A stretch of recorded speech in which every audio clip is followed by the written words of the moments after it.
और एक बार भगवान गणेश जी के लिए जोरदार जयकारा हो जाए। प्रेम से बोलिए भगवान गणेश की। और अभी जब तालियां बजाना है और नाचना है झूम के। अयोध्या में जन्मे बाबा रामचंद्र गुरु, राम कृष्ण जन्मे गुरु, राम कृष्ण जन्मे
हुए बाबू रामचंद्र देवा कृष्ण हुए देवा कृष्ण हुए कुशिया के हुए बाबू रामचंद्र देवा कृष्ण हुए देवा कृष्ण हुए।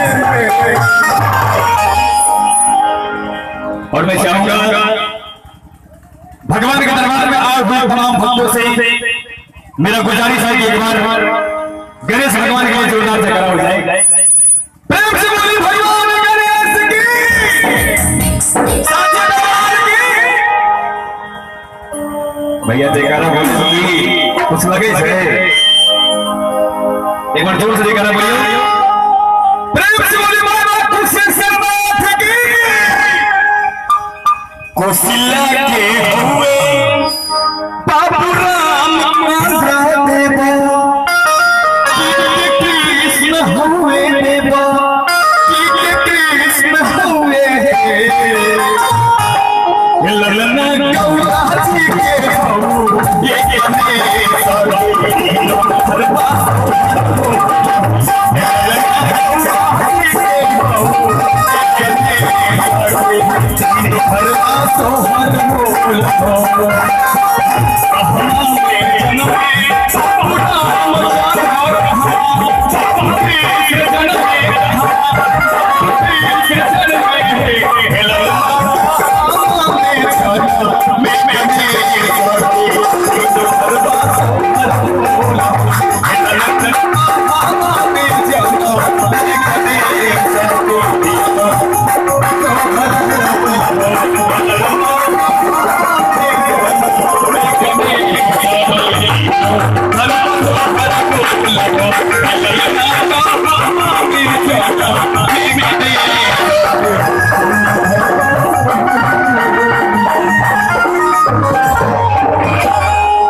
भैया जी का जोरदार जयकारा हो जाए।